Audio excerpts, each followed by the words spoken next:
उस पर्वत का नाम है त्रिकुटाचल।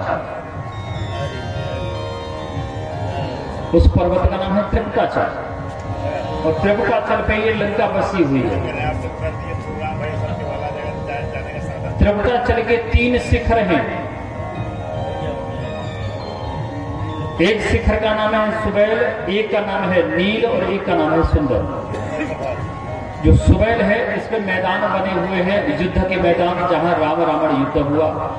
जो नील है इस पर जो है राक्षसों के महल बने हुए हैं, और जो सुंदर नाम का शिखर है इस पर अशोक वाटिका बनी हुई है जहां मैया सीता विराजमान थी, इसलिए उसका नाम अशोक वाटिका, ये सुंदरकांड रखा।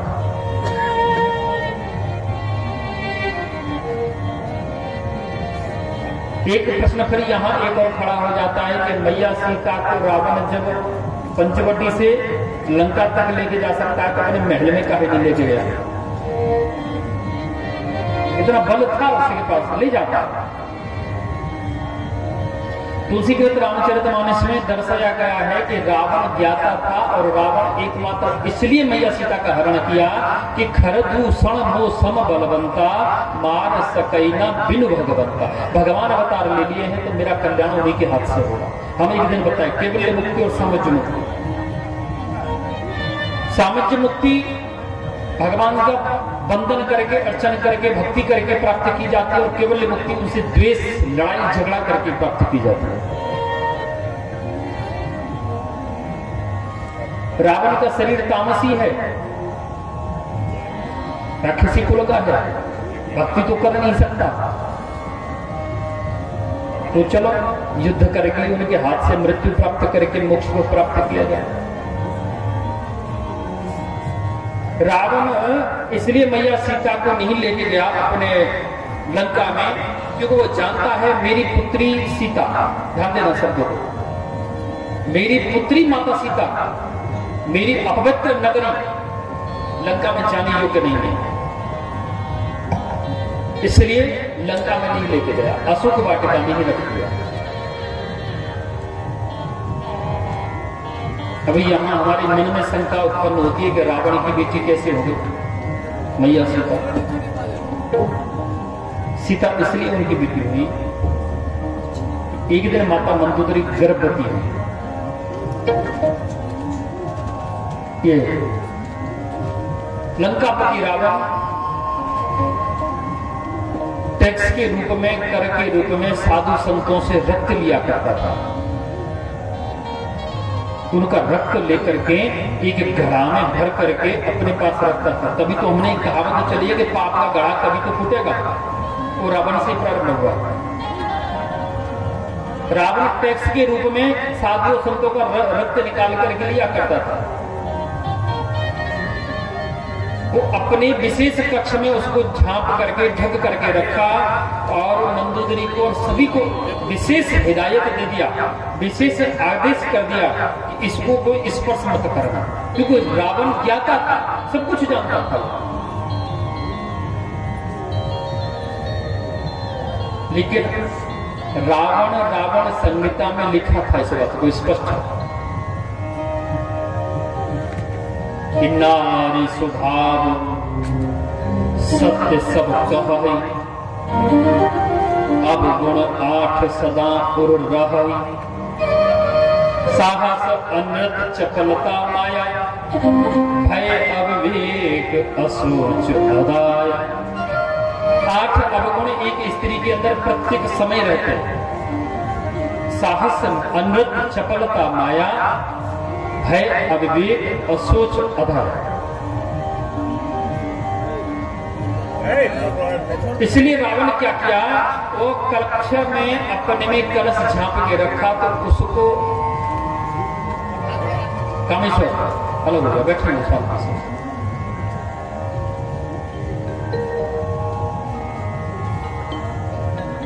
एक दिन मंदोदरी चपलता के कारण, स्त्री के अंदर चंचलता बहुत ज्यादा होती है, पति दिन कहेगा कि ये काम बिल्कुल मत करना, नुकसान हो जाएगा, तो एक बार एक्सपेरिमेंट तो कर ही ले। रोज आप बोलोगे कि महाराज जी अपने अपने संग संग हमारा खाना क्यों बंद करवाने के चक्कर में पड़े हो।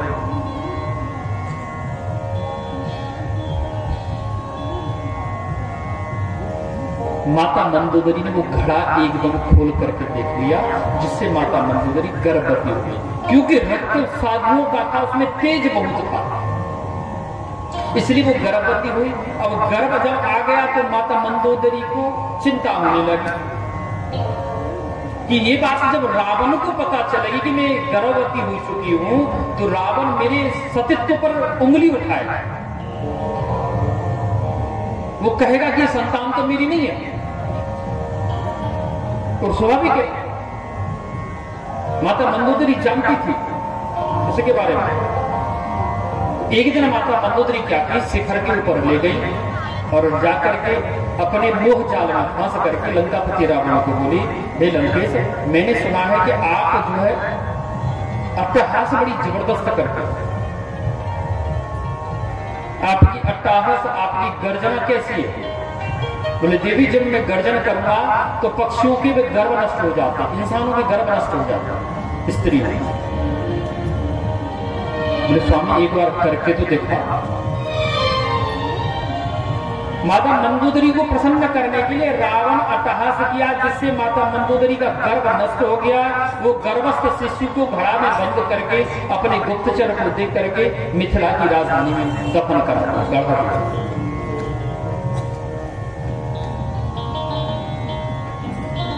जब मिथिला में अकाल पड़ा, राजा जनक माता सुईना सोने का हल चला, जिससे माता सीता का प्रकट हो गया।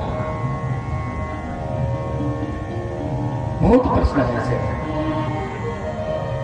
तो जो लंकापति रावण आता है तो जो माता सीता को डांटता है कि तुम मेरी पत्नी बन, वो उसे स्वीकार कर।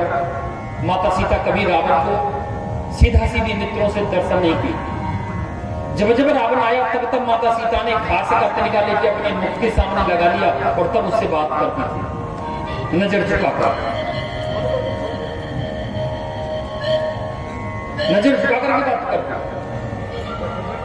क्यों? क्योंकि माता सीता ने अपने ससुर राजा दशरथ को वचन दिया हुआ था कि अपने बैरी को भी, वो पापी को भी नहीं देखेगी। जब माता सीता विवाह होकर के अयोध्या में गई तो अयोध्या में बहु भोज हुआ। तो माता सीता खीर सबसे सुंदर बनाती थी, सबसे बढ़िया खीर बनाती थी। माता सीता ने खीर बनाई। महाराज दशरथ, तीनों माताएं, महर्षि वशिष्ठ, माता अरुंधति, चारों भैया भोजन करने के लिए, सुमंत जी इत्यादि सब भोजन करने के लिए जब बैठे तो वहां माता सीता ने खीर परोस दी और मांडवी ने अपना कचौड़ी परोस दी, एक ने सब्जी परोसी, सबने अपना अपना भोजन जैसा जैसा जिसने बनाया सबने परोस दिया। तूफान आया तो एक तृण का तिनका, घास का, दुबरी का तिनका उड़ करके राजा दशरथ की खीर में गिर गया। माता सीता को क्रोध आ गया, दुष्ट, तू मेरी ससुर की खीर को नष्ट कर दिया। ठीक है, तो माता सीता क्रोध में भर करके खीर में पड़े हुए तिनका को निहारने लगी और जैसे ही निहारी तो वो तिनका उनके नेत्र पटल होने से, नेत्रपात होने से, नेत्र की दृष्टि जाने से जल करके भस्म हो गया, उसी खीर में मिल गया। ये कृत्य राजा दशरथ देख लिए। जब सब कुछ विश्राम हो गया, भोजन इत्यादि होने के बाद महाराज दशरथ माता सीता को बुलाए, पुत्री आप मेरे कक्ष में चले। ले जाकर के महाराज दशरथ हाथ जोड़े, बोले पुत्री मैं आपसे कुछ मांगना चाहता हूँ, क्या आप मुझे वचन दोगे? बोले पिताजी आप मांगिए तो सही, क्या चाहिए, मैं वचन देती हूँ, आप जो कहेंगे वही मैं करूँगा। बोले जिस प्रकार से आज तूने मेरे खीर में पड़े हुए तिनका को निहारा है, वैसे तू अपने दुश्मनों को भी मत निहारना, क्योंकि निहारते ही दुश्मन भी जल करके भस्म हो जाएगा। मैं तुझे जानता हूं तू परम्बा। बोले जगत जननी सीता मैया की।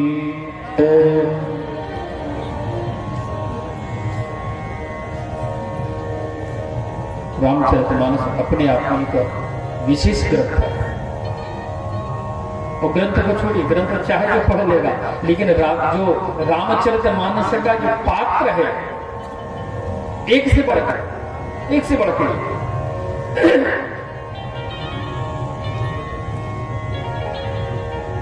वनवास किसने काटा? वनवास किसने लिया? हम लोगों की नजर में भगवान राम, माता सीता, लक्ष्मण जी वनवास चले गए। उनका अनुसरण करने के लिए भरत जी जो है जाकर के नंदग्राम में बसे गए।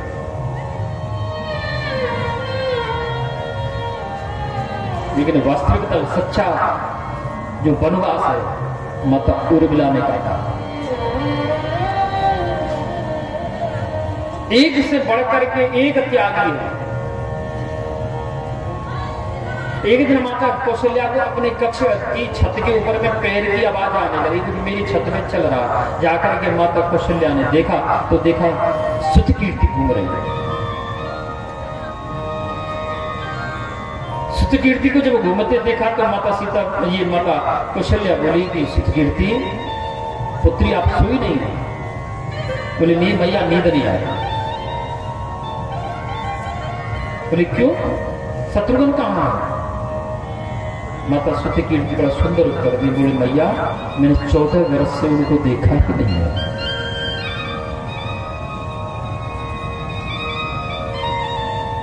माता कौशल्या ने खलबली मचा दी सैनिकों।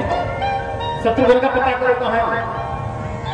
देखा तो शत्रुघ्न दक्षिणी दरवाजे पर, अयोध्या के दक्षिणी दरवाजे पर जो लंका की तरफ खुलता था, दक्षिणी दरवाजे में बाहर चबूतरा पर देखे कि धरती की बिस्तर बनाए, हाथ का तकिया बनाए, आकाश की चादर बनाए, शत्रुघ्न महाराज सोए हुए।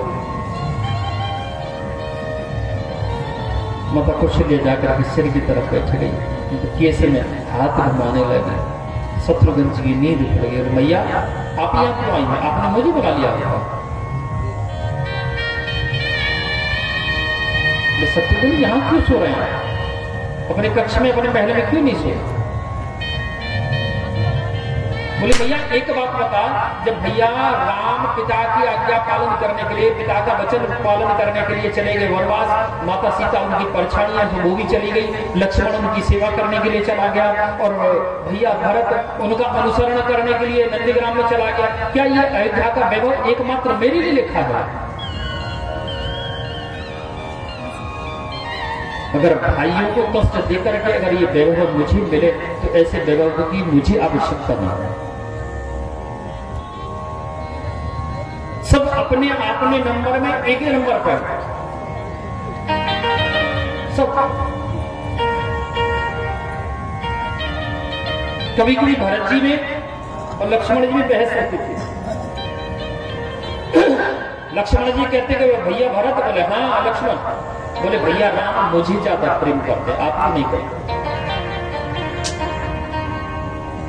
भक्त बोले लक्ष्मण उससे ज्यादा प्रेम मुझे करते।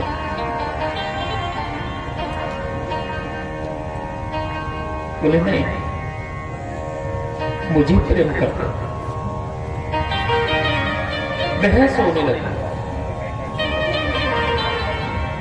बोले कि लक्ष्मण कहने लगे भैया भैया राम मुझे प्रेम करते हैं, इसी कारण से जब जब हम सब में जो क्रीड़ा होती है, जब हम लोग खेल खेलते हैं तो भैया लक्ष्मण ये भैया राम मुझे अपनी पारी में रखते हैं।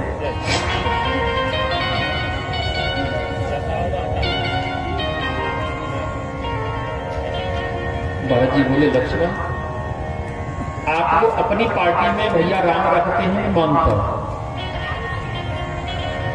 वो इसलिए रखते हैं कि तुझे बार बार देखने की आवश्यकता नहीं पड़ती भैया राम,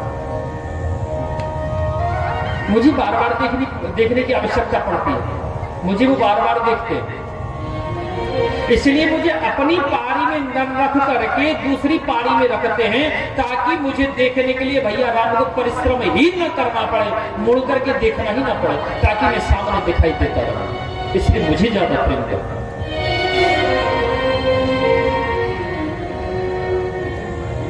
जब भैया भरत को जिताने के लिए राम जी हार जाते, लड्डू मिठाई बांटते अयोध्या में। बोले राम, अयोध्यावासी पूछते कि राम तुम काहे की मिठाई बांट रहे हैं? बोले मेरा भरत तो खेल में विजयी हो गया। बोले जो हारने वाला जब इतनी मिठाई बांट रहा है तो जीतने वाला कितनी मिठाई बांट रहा हो? अयोध्या वाले जाकर देखते भरत जी को, भरत जी रोते हुए दिखाई देते। बोले भरत आप तो जीत गए थे, आप क्यों रो रहे हैं? बोले यही तो मेरी सबसे बड़ी परंपरा है। बोले क्यों? बोले भैया राम ने मुझे जिताने के लिए अपने आप को हरा दिया।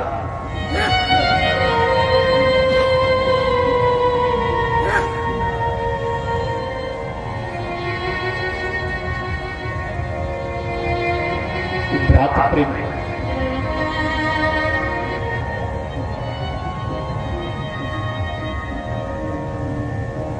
जब चित्रकूट में श्री भरत जी महाराज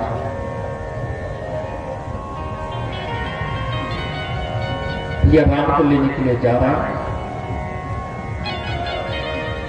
उस समय तीनों माताएं, गुरु, वशिष्ठ, अयोध्यावासी साथ।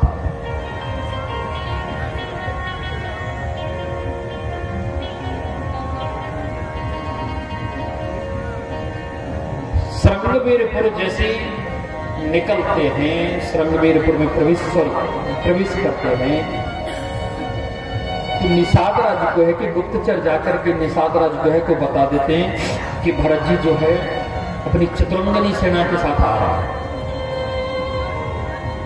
निषाद राज अपने भीलों को आदेश कर देते हैं कि अगर किंचित मात्र शंका हो तो भरत के ऊपर बाण वर्षा कर देना, भरत की हत्या कर देना। 3 प्रकार के भोजन, 3 प्रकार के भोजन श्री निषाद राज जो है भरत जी के सामने लेके जाता है। 3 थाल सजाए, एक थाल में मछली कटा हुआ है, एक थाल में अन्न भोजन है, एक थाल में कंदमूल फल है। तीनों ले जाकर के भरत जी के सामने भेंट किए। ये टेस्ट है दूसरे की भावना का। अगर वो उठाते हैं मछली को तो समझ लो ये तामसी है, युद्ध करने आया। अगर उठाते अन्न को तो ये राजसी है, मद में अहंकार में आया है। और कंदमूल फल उठाते तो ये सेवक बन करके आया।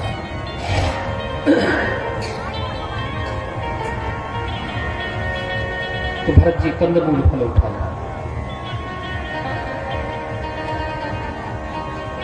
भरत जी को निषाद राज प्रणाम किए और सुमंत जी उनका परिचय कराया कि भैया राम, भैया भरत, ये श्रृंगवीरपुर राजा निषाद राज को है, भील के राजा।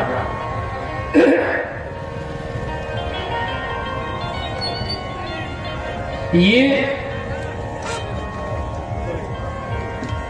इनको जो है महाराज राम ने अपना परम मित्र सखा मान लिया है। भरत जी उनको प्रणाम किए।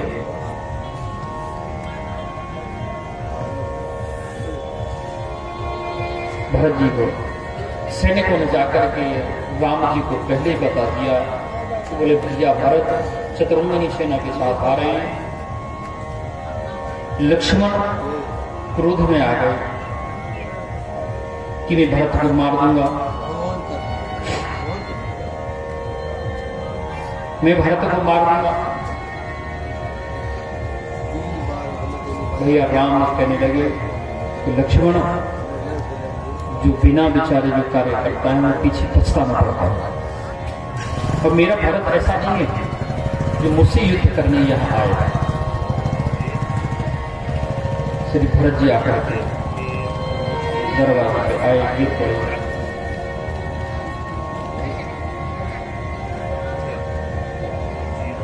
प्रभु श्री राम दौड़े करके भरत जी को उठाए, पीताम्बर गिर गया। माता पृथ्वी ने पीताम्बर को खींच लिया। पीताम्बर को शायद यही आज्ञा करना चाहती है माता पृथ्वी कि दोनों भाई के बीच में दीवार मत बनो।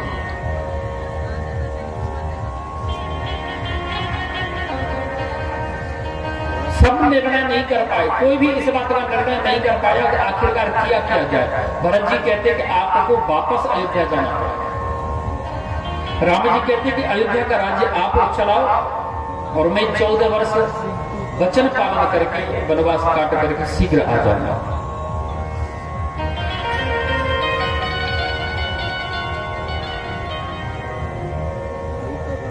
तो जनक जी को पूछा गया, बोले पिताजी अब आप ही हमारे पिता हैं, आप ही कुछ निर्णय करो। जनक स्पष्ट कहती है, बोले मैं कोई निर्णय नहीं कर सकता, क्योंकि राम अपनी जगह पे ठीक है, भरत अपनी जगह पे ठीक है। वशिष्ठ जी ने चालाकी खेली कि शायद भरत मान जाएगा। उन्होंने कहा कि भरत एक सुझाव तो मेरी समझ में आ रहा है। बोले क्या? बोले ऐसा करो, मैं राम को अयोध्या ले जाता हूं और आप 14 वर्ष के लिए यह चित्रकूट में निवास करके 14 वर्ष काट करके आ जाए। भरत जी चरणों में गिर गए। बोले गुरुदेव आप 14 वर्ष की बात करते हैं, आप भैया को अयोध्या वापस ले जाओ, मैं 14 जन्म तक वनवास काटने के लिए तैयार हूं। निर्णय नहीं कर पाए। आखिरकार जनक जी के आदेशानुसार किसी से खड़ा अखियों में पानी, राम भक्त ले चला रे राम की निशान। शीश खड़ा ले चला ऐसे, राम सिया हो संग में जैसे, अब इनकी छाव में रहेगी राजधानी।